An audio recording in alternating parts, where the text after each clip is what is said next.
Bonjour et merci à Menara pour cette invitation. Donc je me présente, je suis Adil Mnini, je suis président de l'association professionnelle des marques marocaines. Nous défendons depuis à peu près 8 ans justement cette image de nos marques, cette diffusion du Made in Morocco au niveau marocain mais aussi à l'international. Notre vocation aujourd'hui, c'est d'accompagner ces TPE, PME marocaines qui représentent, comme je vous le rappelle, 95% du tissu économique marocain, de les accompagner au niveau de cette structuration marketing autour de la marque. Il est très important de savoir que ces structures aujourd'hui n'ont pas forcément toutes les moyens de pouvoir se déployer à ce niveau-là. Donc nous, au niveau de l'association professionnelle des marques marocaines, nous apportons justement ce savoir, nous apportons cette expérience, nous apportons ces échanges qui ne peuvent être que ceux de chefs d'entreprise vers des chefs d'entreprise pour pouvoir accompagner non seulement la structuration, le rayonnement, mais aussi cette lignée de procédures et d'amélioration continue en matière de qualité, en matière de visibilité, en matière de storytelling dont ont besoin ces petites et moyennes entreprises. Donc nous avons aussi développé le label Made in Morocco qui permettra demain aussi aux consommateurs marocains ou étrangers de pouvoir repérer nos produits marocains à travers un code barre qui commence par 611, comme vous le savez. Peut-être pas, parce qu'il y a un problème justement au niveau de la communication à ce niveau-là. Mais en tout cas, notre vocation est patriote, notre vocation est volontaire et notre vocation est celle des directives lancées par Sa Majesté, qui sont celles de la valorisation du capital immatériel. Et la marque fait partie justement de ce capital immatériel. Ce qui est très important pour nos téléspectateurs ou nos auditeurs sur Menara, c'est qu'il faut faire la distinction entre la partie législation et la partie label. La partie législation, c'est une partie qui est régie par des lois, qui est assujettie à une conformité et à des règles qui sont strictes et déterminées par le gouvernement. Par rapport à la partie label, c'est un choix.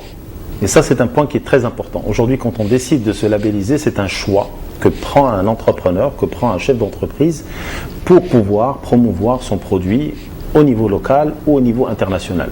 Donc, c'est très important de spécifier cette nuance. Maintenant, cette labellisation, elle ne descend pas du ciel, elle est assujettie à des normes.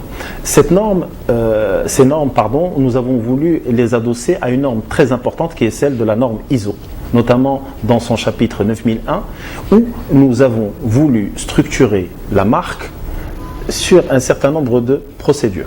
Je commence par la procédure la plus simple qui est connue par la plus grande majorité aujourd'hui, c'est celle de l'inscription de sa marque au niveau de l'OMPIC, l'Office marocain de la propriété intellectuelle et commerciale. C'est très important de pouvoir passer par cette administration pour pouvoir protéger sa marque. Ça ne coûte pas très cher et ça vous protège pendant 10 ans, renouvelable de façon indéfinie. Deuxième élément, il est très important de se protéger au niveau digital. C'est pour ça qu'on a des points MA. Cette partie est-elle gérée par l'ANRT, l'Agence nationale des radios et des télécommunications, qui, elle, permet aux chefs d'entreprise de protéger leur marque de façon digitale. Mais ce qui est le plus important, c'est qu'une marque ne peut être protégée qu'à travers une communication forte, qu'à travers de l'innovation, qu'à travers le travail sur une qualité et sur la diffusion de cette qualité au niveau de ses équipes. Aujourd'hui, nous prenons aussi une gouvernance Made in Morocco. Beaucoup de gens nous disent, oui, le terme gouvernance est destiné à des grandes entreprises. Pour nous, au niveau de l'association professionnelle des marques marocaines, la gouvernance ne peut exister qu'à travers des bonnes pratiques. Nous avons un programme qui s'appelle Sharika Sghira Hakama Kbira, petite entreprise, grande gouvernance. Pourquoi ? Parce qu'on se dit que la gouvernance n'est pas le propre des grandes entreprises, qu'on peut prendre ces bonnes pratiques et les appliquer, bien sûr, avec énormément de compréhension et ça, c'est le travail terrain qui va justifier justement ces démarches. Mais notre but principal au niveau de ce label, c'est, comme vous l'avez tous bien compris, c'est protéger et tirer nos entreprises vers le haut à travers deux messages, le patriotisme et la qualité.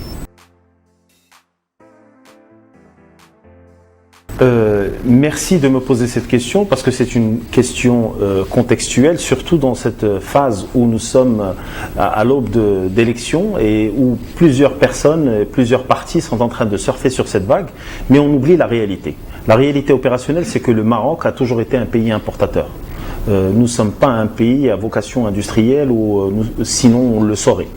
Mais aujourd'hui, ce qui est très important, c'est qu'il y a une prise de conscience. Et au niveau de cette prise de conscience, il y a aussi une réflexion à faire sur les futurs ALE à négocier, sur les ALE, les accords de libre-échange existants actuellement. Mais ce qui est très important, c'est qu'aujourd'hui, on ne peut pas s'enfermer. Nous sommes en 2021.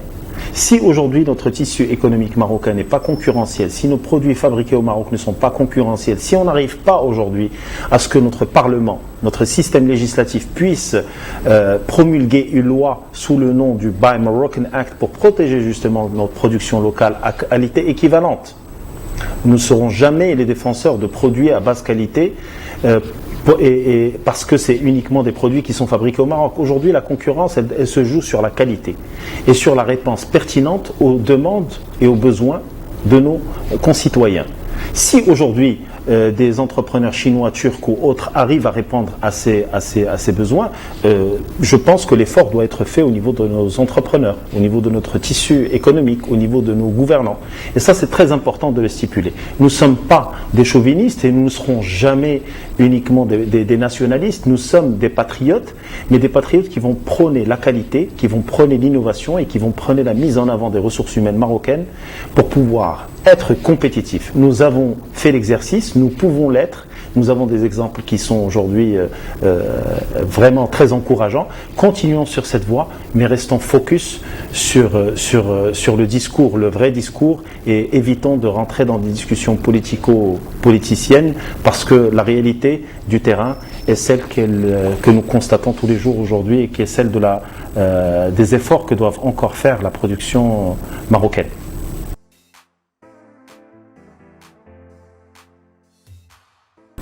Pour répondre à cette question, il faut avoir aussi une mémoire historique. Cette mémoire historique est celle des premières importations européennes ou américaines vers le Maroc, et où justement ces entreprises étrangères ont pu utiliser le marketing dans son sens le plus noble et le plus strict. C'est-à-dire qu'on a essayé, à travers des canaux de communication, on a pu arriver à incorporer dans la tête des Marocains que tout ce qui était importé était de bonne qualité. Est-ce que c'est vrai ou est-ce que c'est pas vrai? La seule chose qui importe aujourd'hui, c'est la perception. Et cette perception est très importante. D'où la nécessité aujourd'hui de travailler sur la communication de ces produits marocains. D'où la nécessité de créer, comme on l'a répété depuis 8 ans aujourd'hui, une agence Made in Morocco qui va centraliser tous les budgets, centraliser tous les efforts, centraliser toutes ces demandes et pouvoir les canaliser à travers des plans de communication clairs sur la qualité de ces produits, sur leurs origines, sur les process, leur fiabilité, sur les différents testings. Aujourd'hui, on a un institut qui est extraordinaire, qui est l'Institut Imanor, qui prouve aujourd'hui par A plus B que les produits marocains sont des produits de qualité et de rang internationaux. Mais aujourd'hui, ce qu'il va falloir faire, c'est d'aller plus loin. C'est de vous aussi, médias, de pouvoir donner la chance à ces marques marocaines de s'exprimer. Aujourd'hui, quand je vois les prix d'un passage télévisuel ou d'une campagne de communication, ça ne rentre pas dans les cordes ni dans les budgets de ces TPE-PME marocaines. Donc il faut qu'on fasse un effort national, il faut que le patriotisme soit aussi médiatique. Il faut que ce patriotisme puisse donner la chance à ces marques d'exprimer leurs histoires, d'exprimer, de démontrer leur qualité et de montrer justement qu'elles peuvent concurrencer des produits étrangers. Ça se fait partout dans le monde et j'espère que ça se fera au Maroc.